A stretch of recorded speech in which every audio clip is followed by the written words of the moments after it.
me on My Life on Paper. I am Brianna, and I am going to talk a little bit at first before I get going. So welcome to the last day for Series 11 of Christy's Beautiful Life and her series of 30 days of sketches. Today is the 31st day of March. I didn't know if I'd make it here, but here we are. This lovely sketch is brought to us by Sarah's Pretty Papers. And I have to tell you, I had many different ideas for this 2-page layout. It's got all the 2x2, looks like, which should be photos, right? And you can take the sketch any way you want. So I was thinking, oh, maybe 2x2 cards, you know, and I could put the pictures as where the tags are. And so I was ruminating on that. And then the other piece that I am playing along with today is the Iron Crafter Challenge. And so once a month, this crafty group of people gets together to do the Iron Crafter Challenge. Iron Crafter Challenge. I don't want to misspeak because of the cooking show that's on. So I won't even go there because I'm going to get mixed up. But so each month, Anna from Peace Love Craft selects a challenge ingredient to use on a layout. And then the last Friday of the month, we have a hop with YouTube and Instagram to show how we use that the challenge ingredients. This month is ribbon trim or twine, and I immediately thought of this. So I grabbed this out. This is from My Mind's Eye. I've got this, I think it was Scrapbook Generation, and it was a discounted item. So probably nothing that's available right now. It says it's from 2019. I have this lovely one piece of trim, and it's going to get cut up. I can tell you that right away. It's a 2-page layout. It's going to get cut up. We'll see how I use this. And then the other thing is, once I figured out what to do with this layout, I decided I was going to do Disney. So I found these in my stash. These are old. These are from Close to My Heart. They're ribbon rounds. Even with my bad eyes, I can tell there is not a year on here. Z813 and Z813. They came in a whole bunch of different, there's red and there's probably black and there's a whole bunch of different ones, but this is what I've got to go with this. Then wait till you see this. Let me put this aside. So recently, actually last month, my 3 young adult girls and my husband and myself went to Disney. One day we went to Magic Kingdom, and this might be a little bit overwhelming, and there's some glares there, but we did the fabulous, it's the 50th year of Disney, which is they have held over for a couple of years, right, because of COVID, and they did this magnificent, and there's a word for it, but they do this light show on the castle with the fireworks. So I took a bazillion pictures. Now, I think most of the people here watching this video today are scrapbookers, and they're trying to learn new things and get inspiration. So this is going to be longer than a normal one of my videos, but I also figure it's a double-page layout. So I neglected to say that the collection I'm using is A Magical Place, and is by Echo Park. I had bought a whole bunch of collections, even though I have other Disney things, because we were planning on going to the Food and Wine Show, and we haven't made it there yet. But like I said, our family of 5 went one day last month, and so this will work. Right here I am cutting, it's basically a template. I'm not looking to use the red paper, but I wanted to see what sizes I need of those papers and how many I could get out of a 12x12 sheet.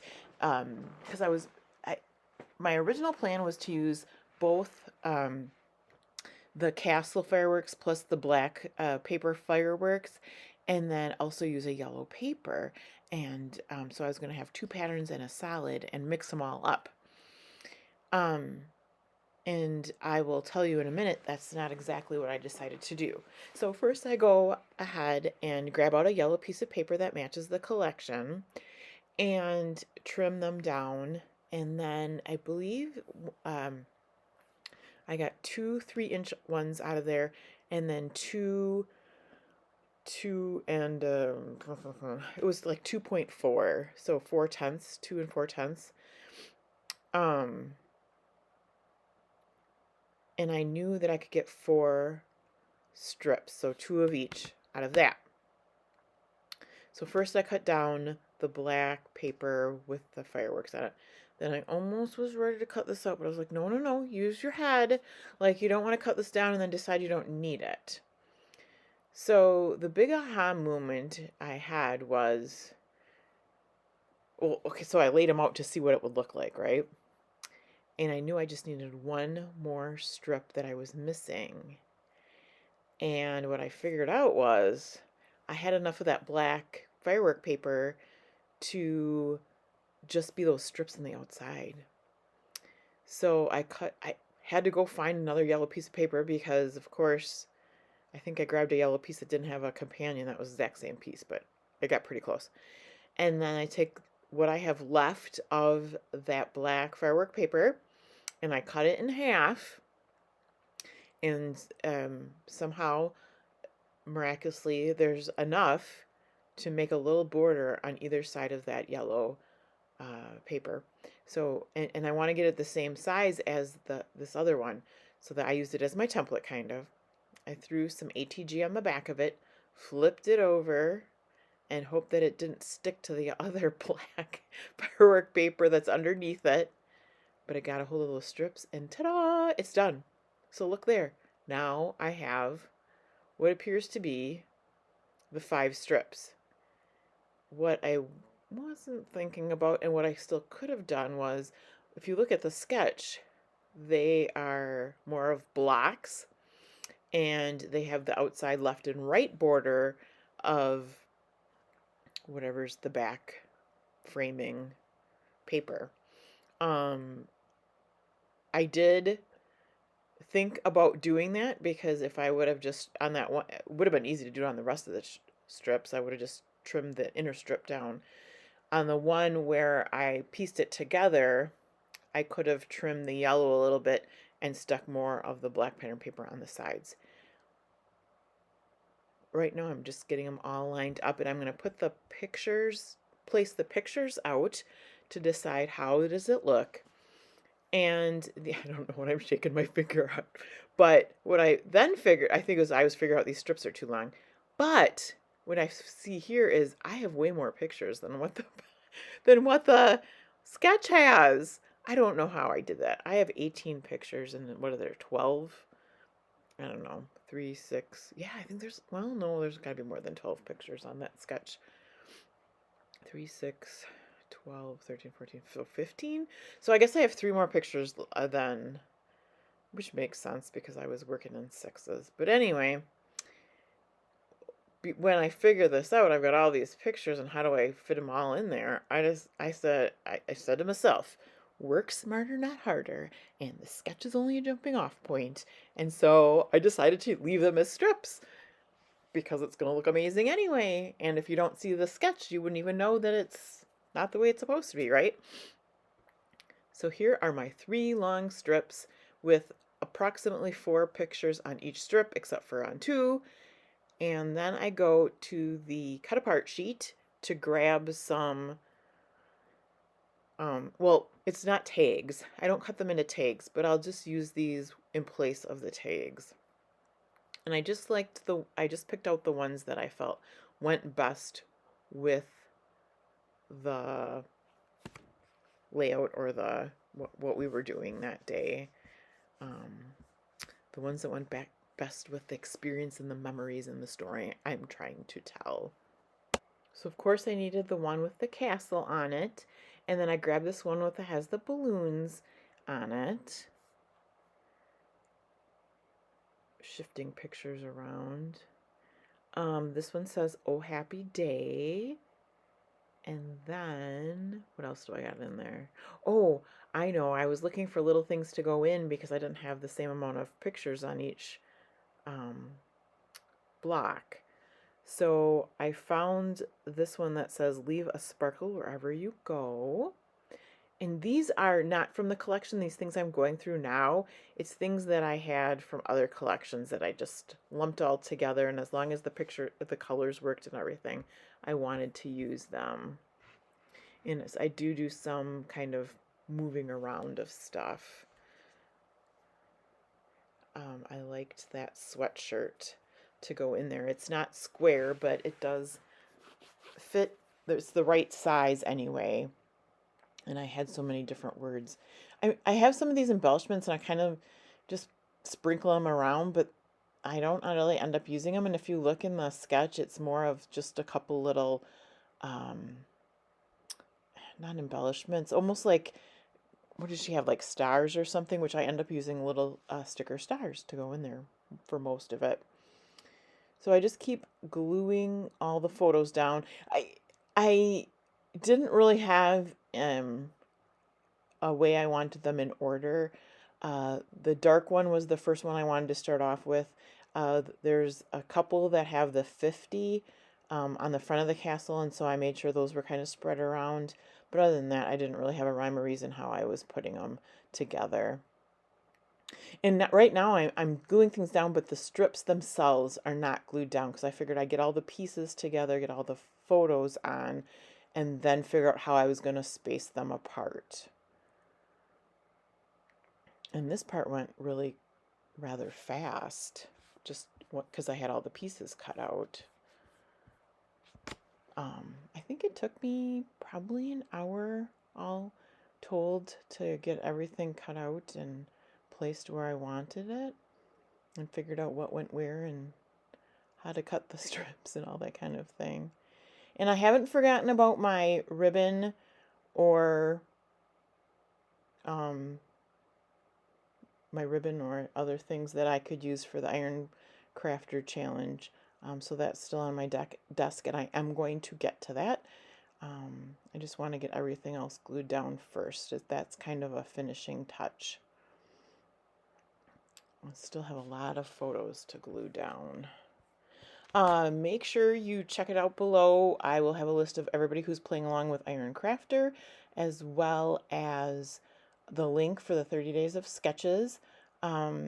Today is the last day of the 30 days of sketches. We'll have Christy will have another one in June and then another one in October. I am stepping out of my box and actually going to design a sketch for October, so be watching for that too. And here I'm just going to try a whole bunch of different things to look visually appealing in that spot where I could have used just one more photo maybe, but that's okay. I will find the perfect thing to fit in there in a minute. I end up taking that tag, and the tag says me and the mouse, which we did not have our picture taken with Mickey Mouse, so I found a firework die cut that goes on top of there, and on top of the die cut goes wonderful. So I thought that looked perfect for that spot. And then once I get all of the pictures and tags and other embellishments down, I should be then gluing the strips down onto the paper. Oh, but I forgot the ribbon. So I got I got some of this in two spots. So I did put a little ribbon, and then I used my tiny attacher, my Tim Holtz tiny attacher, which worked perfect for that. And, but I, of course needed more than just that little tiny ribbon for the Iron Crafter Challenge. But that comes in on the end. This was a really fun one. This took me a long time to figure out how I wanted to do this and what would work. And I am just super excited for what I came up with and how it turned out. And I can't imagine using all those little photos in any other way. So this was perfect. Here is my ribbon that I'm trying to figure out where is this going to go so that I don't cover up anything that I don't want covered up. So I do move it around a little bit.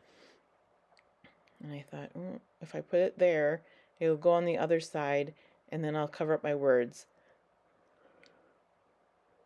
So I'll move it down to the bottom and then move that one over there, which I know it goes over the sweater, but I end up moving the sweater down. And then I grab my washi tape so that I can attach that to the bottom of the page, to the back of the page. Oh, but first I will glue the strips down to make sure I have those exactly where I want them. And as far as the 3 strips go, it works best for me to do the top one and the bottom one so that I can then get that middle one centered so that it looks, like it's not wonky or that I'm not crowding them. And that worked perfectly. Oh, look at that. That's just a fun Disney layout with this sketch.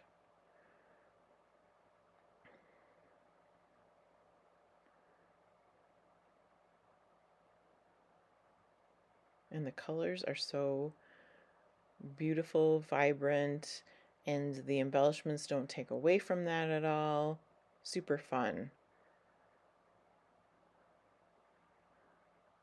Oh, and here goes all my little star stickers. The the one on the right lower hand corner, that cut apart, I did not put anything around that because it's got the hearts already there like it was embellished. So I did not bother with putting any kind of embellishments around there, but I did sprinkle around like hearts and stars and the rest of the spots that the sketch showed. Here goes my ribbon up on top on the right hand side, because that'll work with the sweater over the top, and then I get my washi tape out to secure it to the back. Oh, my sweatshirt kind of matches the background a little bit. I didn't notice that until now. And then get it down on the bottom left, and I think we're getting close to the end. I will be back again next month. You might not see anything from me for a few days, but I hope you have a fabulous day, and I'll see you again soon.